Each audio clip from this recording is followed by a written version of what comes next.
tracking dog did not tell you who was guilty. He told you when a human trail stopped making sense. Nix cut across both Allied sectors just as a third muzzle hit an empty service vehicle, and the Western crew swung its gun east. Bram had one trigger pull to move the barrel.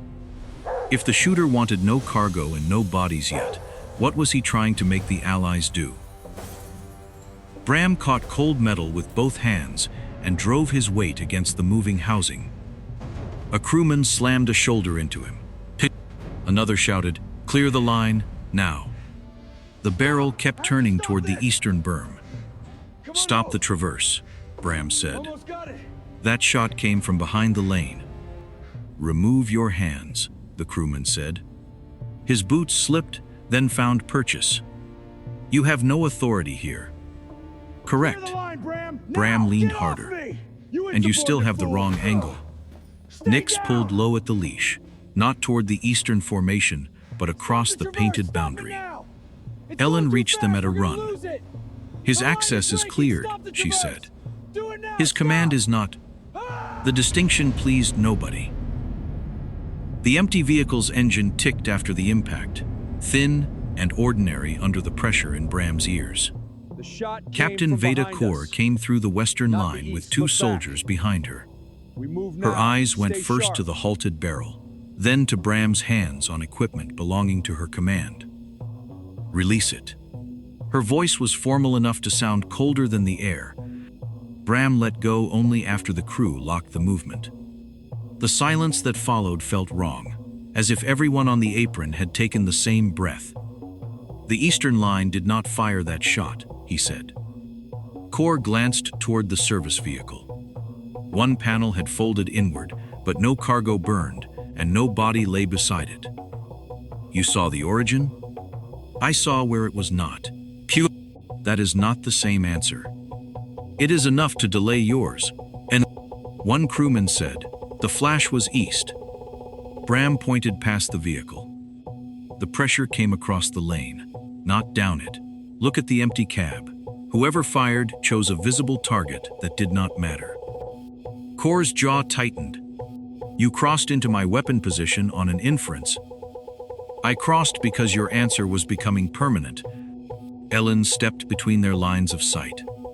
"Observer Sayer may move through the service sectors," she said.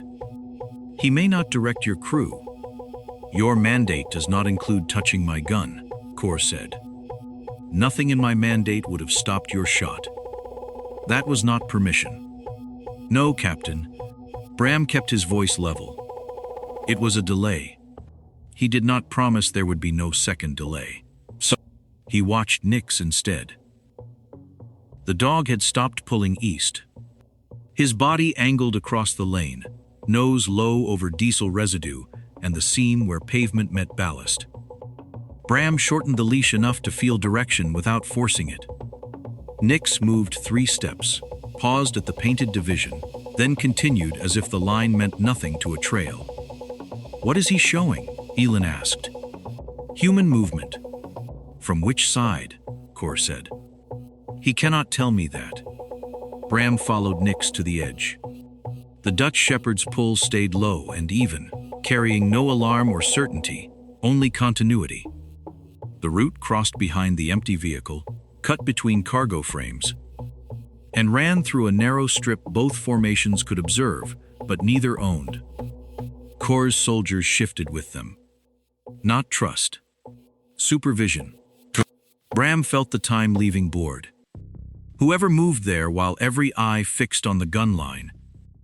"Your dog followed eastern scent," one crewman said. "He followed a person," Bram replied.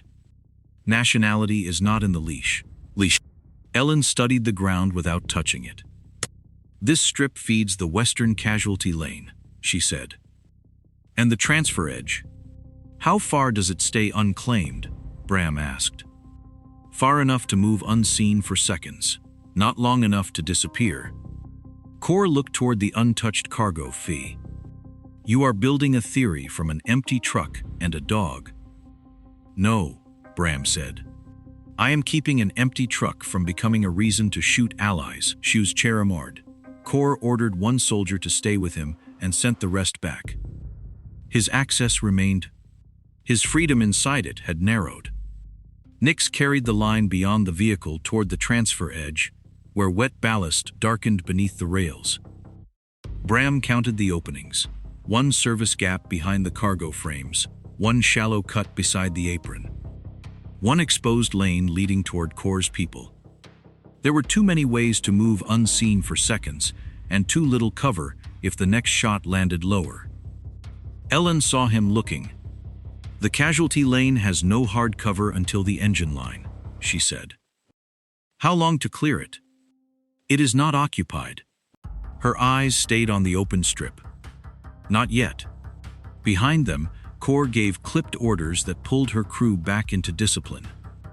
No one aimed east now, though suspicion stayed exactly where it was. The empty vehicle kept ticking.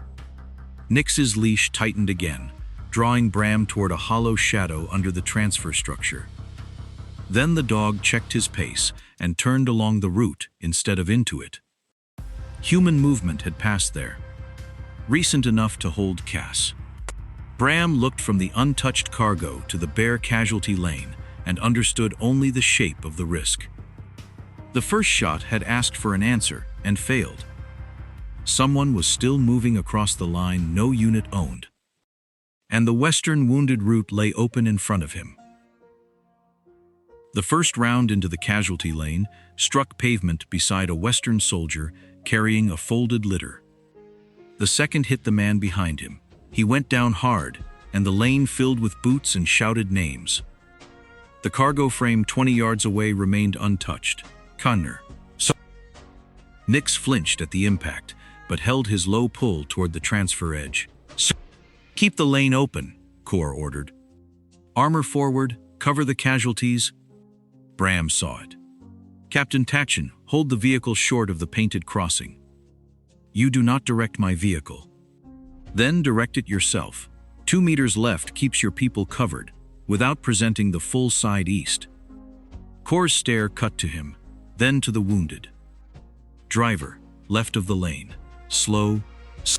The armored mass rolled forward through diesel haze. Across the apron, Eastern scouts dropped lower behind the berm. No one fired from that side, though the pause felt temporary. Milo Dren reached the fallen soldier and knelt only long enough to decide movement. "Hale, look at me." The man answered through clenched teeth. Milo pointed at 2 others.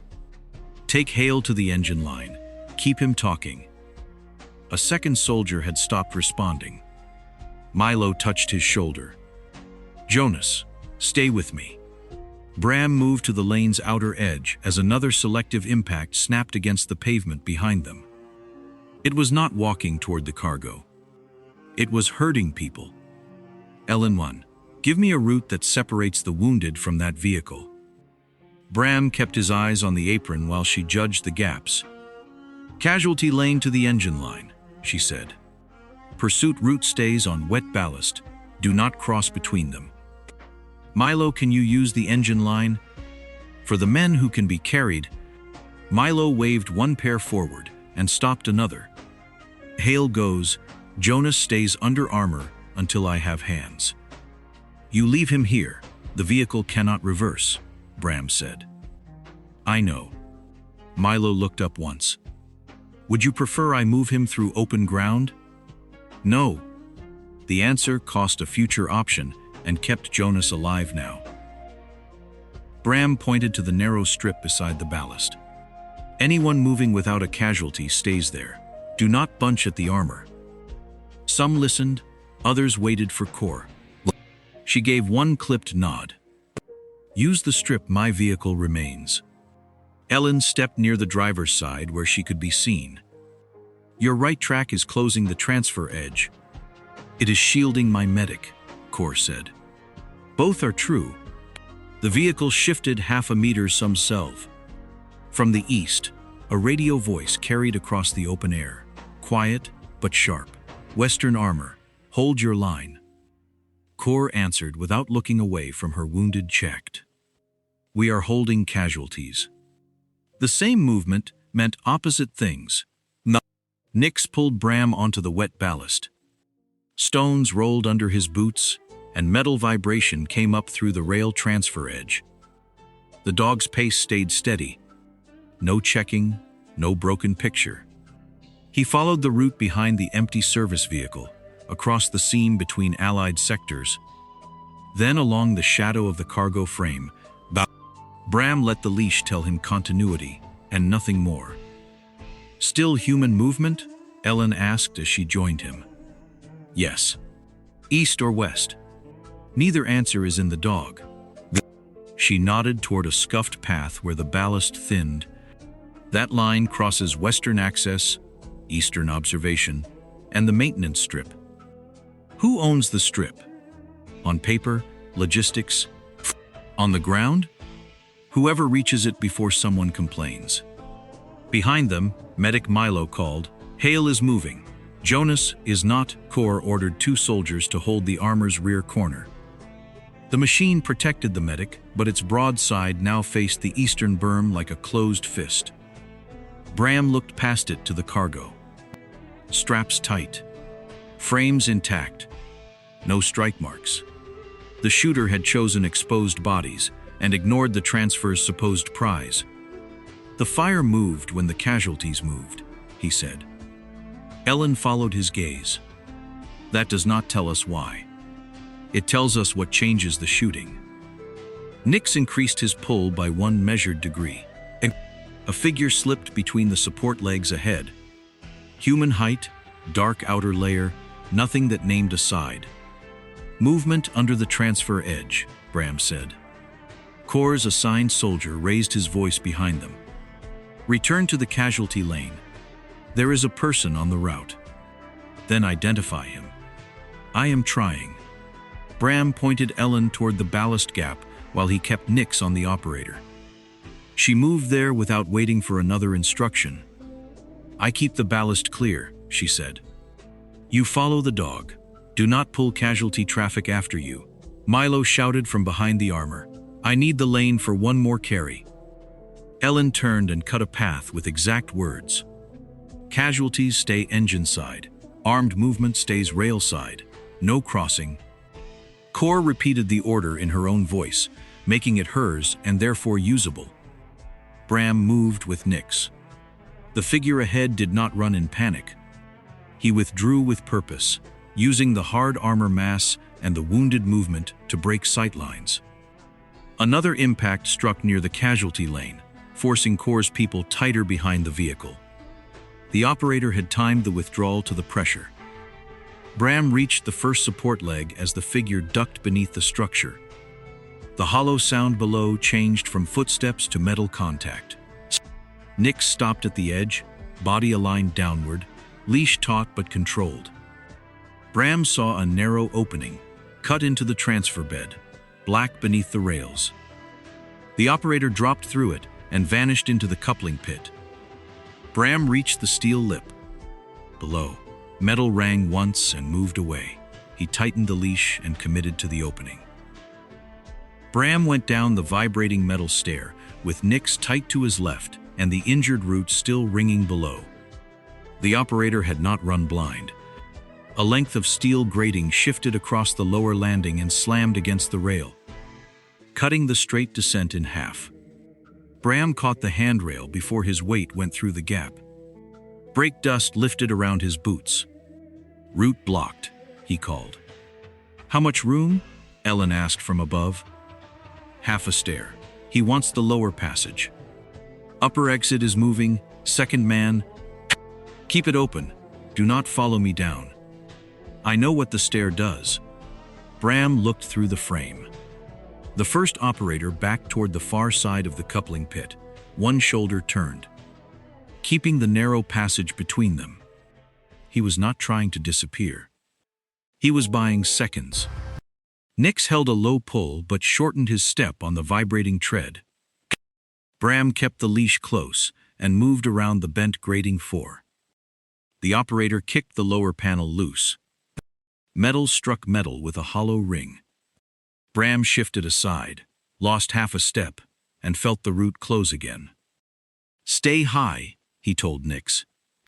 Watch him, not me. The dog braced, breath sharp in the confined air. Bram dropped the final distance and landed on cold grease, close enough to see the operator tracking the stair. The side passage, and Ellen's movement overhead.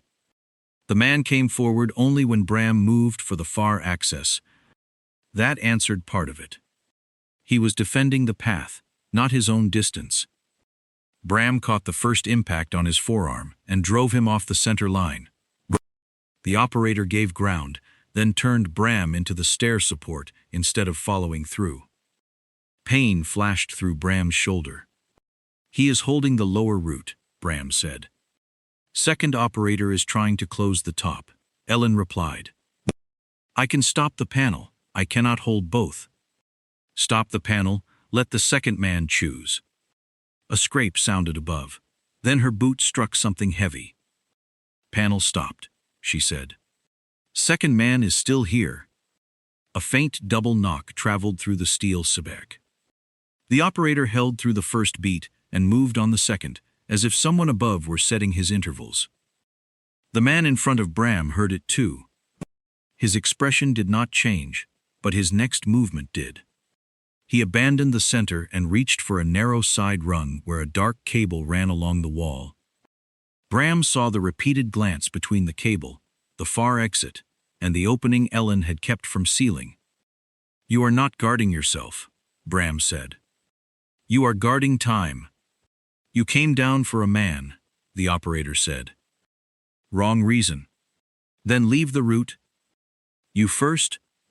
Bram stepped inside the next shove, crowded the space, and forced him away from the wall. What happens when you miss your window? The operator answered with pressure, not an explanation. They hit the stair support together. Bram's right hand caught between cold steel and the man's weight. Something folded wrong across his knuckles. His grip failed at once. The operator felt it and drove toward that side, trying to turn the injury into space. That hand will not close, he said. Bram stopped reaching for the man and took the route instead. Putting his body between the operator and the side rung, the next impact threw both of them against the lower rail. Nix barked once from the stair, restrained by the short leash and Bram's position. Hold, Bram said. Stay. Above, Ellen called, Panel is open. Second man is moving west. Can you cut him off? Not without closing you in. Then keep my exit. The operator below looked up. 1 second. That was enough. Bram shoved him off the center and planted his boot on the rung the man had been guarding. Route is mine, Bram said. Not the clock, the man replied. He could keep fighting for the position or leave before the upper route closed around him. He chose escape. He stripped a short connector from the wall and let it fall into the grease. Something he could no longer use. Then he drove past Bram's damaged hand, took the far ladder, and climbed into the dark understructure. Bram caught cloth with his left hand. Stop. The dark fabric tore free. By the time Bram found balance, the man was gone. Ellen came down 2 steps, stopped, and listened toward the upper passage. The second one cleared before I could turn him back. You kept the exit open. Bram flexed his right hand. The fingers moved, but the grip arrived late and weak. Close it. No. That was not a request. Neither is the swelling. Bram looked at her. The lower man left before he finished. You know that? He fought for the rung, then he abandoned it. And the piece on the floor? Means he dropped a piece. Bram left it in the grease. The useful fact was behavioral. The operator had given up the position and part of the route function to preserve himself. Somewhere beyond the pit, metal sounded twice in an uneven sequence, then stopped. Their timing changed, Bram said. Changed is not broken, Ellen replied. I did not say broken. Nix came down carefully, then hesitated where pale residue had collected along the tread. One front paw lifted, His stride shortened. "Back him out," Ellen said, already doing it. Bram guided Nix up rather than push him through. At the top, cold air hit his swelling hand. The service approach opened toward the de-sicing bay. White residue streaked across concrete, engine vibration humming through the rails. Nix took 2 steps on the new surface, lost the low pull, and looked left toward Bram. Then he checked him again. Nix checked Bram a 3rd time, then shortened his stride along the white-streaked concrete. The leash lost its steady forward pressure. One paw lifted, touched down, lifted again. Bram crouched without closing his swollen right hand. Mixed boot marks crossed the de-icing approach in every direction, some sharp at the edges, others softened by damp residue. Engine whine rolled out of the bay and came back from the hangar door. "He had the route below," Bram said. "He does not have it here," Ellen answered. "He has something. He has pain, vibration, and too many people, and..." Nix moved toward the hangar door, stopped, and looked back at Bram's left side. "There," Bram said. "He is asking you," Ellen replied. "He is checking the change. That is not the same as holding a trail." Cold tightened Bram's injured hand until the fingers felt borrowed. He stood and gave Nix room. The dog searched the edge of the service approach, found a fresher line, and pulled for 3 steps. Low again. Persuasive. "That line is recent," Bram said. "It is also a service route. Recent service movement can hide other movement when. Or it can be service movement, unfay." The hangar door opened 6 inches, then settled. No one appeared. Nix checked Bram once more. Bram let the look stand, but only for 1 breath, before urgency won. "He checked you. He did not choose." Ellen said it without heat. The exactness made it worse. Bram watched Nix take the fresher line toward the door. The dog's pull existed. So did the mixed traffic behind it. "The operator lost the lower route," Bram said. "He needed another way out. You want this to be that way. I want the man before he reaches another position. Want is not sent." Bram flexed his right hand and got half a fist. "How far does the service line run?" "Through the door, along the wash equipment, then back to the apron." "Can it reach the eastern side?" "Anything here can reach the eastern side, if you give it time." "Then we do not give it time." Ellen stepped between Bram and the door. "You have a real trail. You do not have its meaning." "I know. Do you? Move with me or hold the approach." "Those are not equivalent choices. And they are the choices we have." Nix pulled again, cleaner now that the fresh track separated from the residue. Bram read the behavior, felt the seconds leaving, and supplied what the dog had not. "Hostile movement." "We take the service line," he said. Ellen looked once at his damaged hand. "Your decision?" "Yes." She moved to the outer edge. Bram followed Nix through the hangar door. The trail led past wash equipment, stacked hoses, and a maintenance cart with wet wheels. Fresh boot marks crossed and recrossed the floor before turning toward a side entrance. Nix followed one line, then stopped where it merged with several others. Ellen pointed to water, tracked beneath the cart. "Wash crew." "Recent?" Bram asked. "Current shift. This route carries mechanics back to the apron." "Could the operator have used it?" "Anyone could. That does not make every boot hostile." Nix stood beside the prince, breathing hard, no longer pulling. The line was real. Its operational meaning was not. A sharp burst of sound crossed the bay before Bram could answer. It came from the east. The hangar echo broke it apart, then field voices filled the shared channel. Eastern scouts hit near the low berm. 2 down. Movement west of our position. Major Dresk's voice followed, quiet and controlled. Dismounted teams stay low. Mark visible movement. Do not fire on the Western vehicle without confirmed origin. Bram turned back toward the apron. The delay was already complete. How long? He asked. Ellen checked the open space. Not a clock. Long enough? Another call came through. Scout 1 is not answering. Bram looked at Nix. The dog had carried a person. Bram had carried the certainty. He unclipped the lead. No more trail until the paw settles, he said. They came out of the bay to a changed airfield. Eastern soldiers moved below the berm, in short, disciplined bursts, dragging one wounded scout behind low cover, while another team watched the Western silhouette. Dresk did not send them forward. He tightened their ground and kept them from presenting a target. Corps' armored vehicle remained beside the Western casualty lane, broadside still visible across the apron. Western wounded lay under its protection. Now the East had its own blood. Tell Dresk the service trail was unrelated, Ellen said. Bram keyed the shared channel. Major Dresk, the route I pursued was legitimate maintenance traffic. My decision cost time.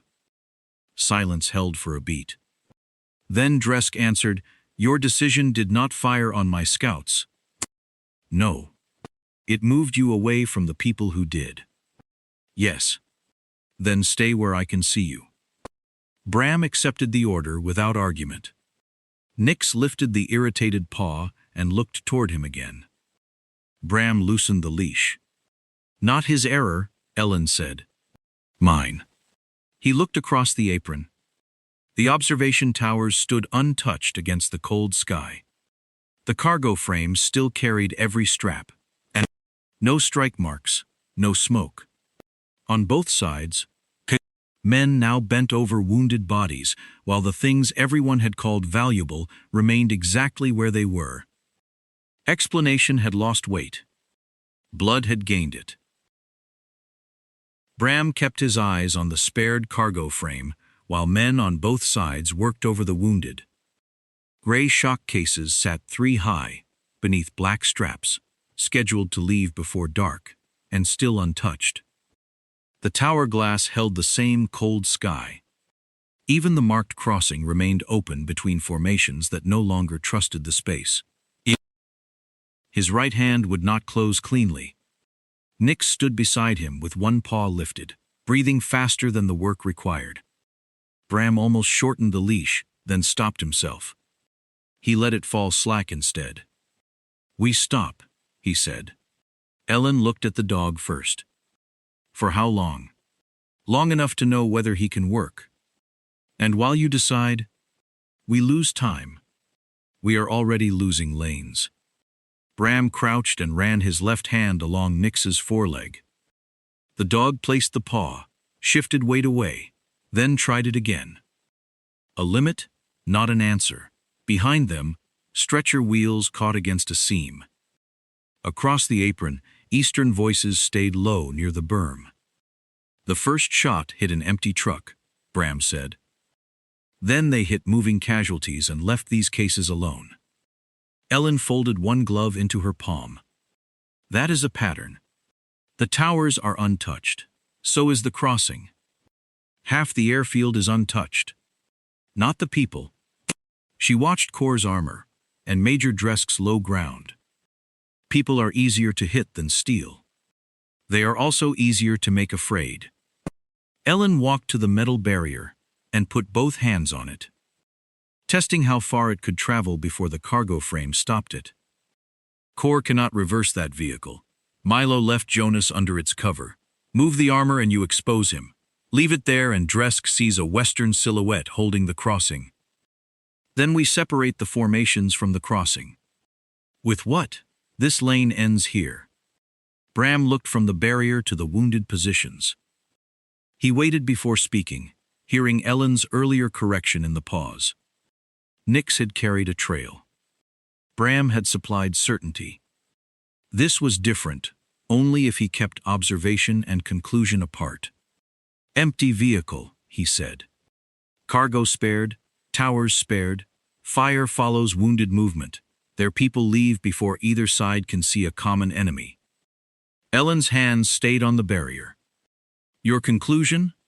They need both formations alive, armed, hurt, and facing each other. Return fire as the objective. As the product, I cannot prove it. No. But destruction would be simpler if destruction were what they wanted. A Western soldier called for more cover. An Eastern scout answered with a distance from the berm. Neither formation withdrew. Both tightened around wounded men. The cargo frame vibrated when Core's engine rose. One of Milo's carriers stopped at the rear wheel and waited for the vehicle to settle light. On the east, a scout dragged a wounded man 2 yards lower rather than cross the open center. The route window shrank. Ellen shoved the barrier a few inches. Metal scraped, then stopped against a wheel chock. Clear this side and Core sees exposure. Clear the other and Dresk sees a flank. Pull the wounded and both commanders think the other side is advancing. Then explanation will not calm them fast enough. What will? Distance? Bram rose and clipped Nix's lead shorter without asking the dog for another trail. We abandon cargo protection. We use what movement remains to pull armed bodies away from casualty movement. Ellen did not agree. She kicked the chalk loose and tested the barrier again. Angle it across the middle, and no vehicle clears. No vehicle should clear while both sides are aimed across the same space. You are changing the mission on incomplete information. I am changing movement on repeated behavior. Nix lowered the irritated paw and stood square for 3 breaths. Bram watched his chest, then let him take 2 easy steps. The pull returned faintly, useful but not clean. He can move, Bram said. He cannot carry the answer. Good light. Neither can you. They shifted the barrier together. Bram's right hand failed on the cold edge, forcing him to change sides. Ellen took the weight without comment. The barrier dragged across pavement, cutting the center of the neutral lane. Core's voice came sharp over the channel. March 19. What are you moving? The central barrier? That protects the transfer. It now keeps your lead vehicle out of the eastern sight line. Major Dresk answered from the berm. Any western movement beyond the marker will be treated as a threat. Bram keyed the channel. Then hold your scouts below it. Hold the vehicle first, Dresk said. A western engine changed note behind the cargo frame. Ellen shoved once more. The barrier settled at an angle that preserved casualty cover and denied the straight crossing. But it also erased the last shared passage. What remained was lower, narrower, and carrying engine vibration through concrete, the service trench. Ellen stared at its dark mouth. That is the only route left below both sight lines. Then we take it. It feeds the maintenance belt and the command hangar. Oh, I suspect it does. That is better. A hollow impact sounded from inside the trench. 2 measured for loose machinery. Another followed after the same short pause. Nix's ears shifted. The leash tightened, wandered left, then came back without a clean direction. Presence, Bram said. How many? He cannot tell me. The scrape of weight moved closer. Bram looked once at the untouched cases, then turned away from them. Force separation is the mission. Ellen stepped to the concrete lip. Then they reached our route first. A shadow crossed the lower opening. A second figure followed and stopped where the trench narrowed. They did not fire. They took the passage and waited, leaving Bram no neutral way around them. The first operator stayed below the concrete lip, hidden by resonance and shadow. Nix leaned into the leash, then shifted right, then back toward Bram without settling. Human presence. No direction. The engine vibration turned every scrape into 3 possible locations. Bram kept his injured hand close to his chest and led with the left cart. They expected the trench, he said. Ellen watched the lower opening. They expected us to need it. A shape moved near the wall. Bram dropped behind the lip, as something struck concrete where his head had been too. Grit filled his mouth. Nix recoiled, paws sliding, then pulled toward a second sound that came from the opposite side. "How many?" Ellen asked. "He cannot tell me." "Can you?"